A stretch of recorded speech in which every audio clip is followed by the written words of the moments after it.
Les sports traditionnels dits Tuarumahai se pratiquaient d'antan uniquement lors des Heiva, lors des Tiurei. Et depuis 126 ans, depuis que le Tiurei existe, ces sports aussi font partie du programme de ces festivités. Et cette année, nous avons démarré le Heiva Tuarumahai par une régate de pirogues à voile qui se sont déroulées à la Pointe Vénus de Mahina. Et je pense que ça s'est déroulé dans un cadre magnifique avec du bon vent et des belles images et aussi des belles régates qui ont donné des très belles performances. Et je pense que la pirogue à voile a son avenir. Au musée de Tahiti et des îles, on avait du lancer de javelot. Le principe était pour ces athlètes aux normes de 80 d'atteindre une noix de coco qui était située à 9 mètres de hauteur, et en fonction du piqué du javelot, on leur attribuait des points. Alors, il faut savoir que la noix est divisée en plusieurs secteurs. On a des secteurs qui rapportent plus de points que d'autres. Et le cadre du musée, je pense, est vraiment idéal pour le lancer de javelot. On avait aussi les levées de pierre, pratique qui vient des Australes. Le principe était donc de lever le plus rapidement possible une pierre. Le chrono démarrait lorsque la pierre quittait le sol et s'arrêtait lorsque la pierre était stabilisée sur l'épaule de l'athlète. Et ainsi, les athlètes étaient classés en fonction du meilleur temps.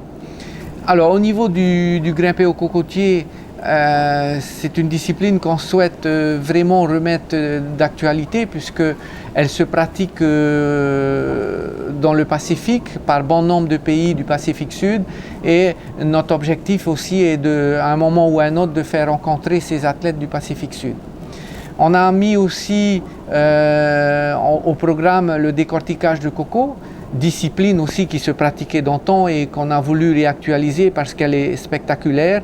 Et là, chaque athlète avait un certain nombre de cocos à débourrer, hein. C'est-à-dire le principe de cette épreuve était d'enlever la bourre de coco, et au chrono, encore une fois, les meilleurs étaient classés en fonction du temps qu'ils mettaient pour enlever la bourre de coco.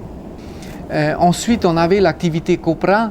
Le principe est donc de casser avec une hache le coco en deux et d'en enlever la noix.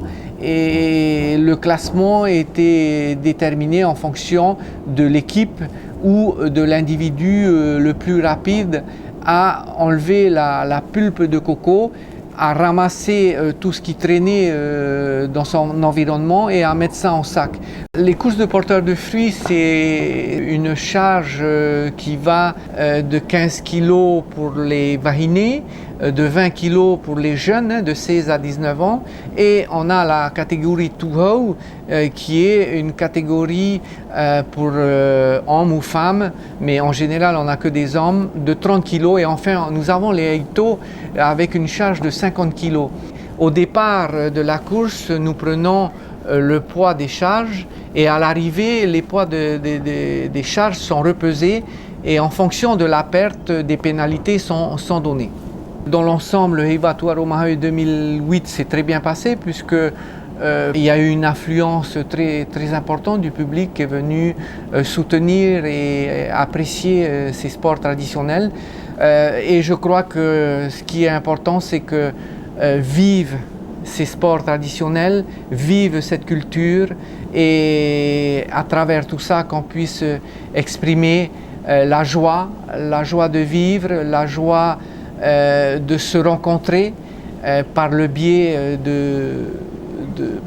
de ces activités qui sont, ce que je pourrais dire, des activités traditionnelles qui nous viennent d'antan et que nous souhaitons refaire vivre très longtemps.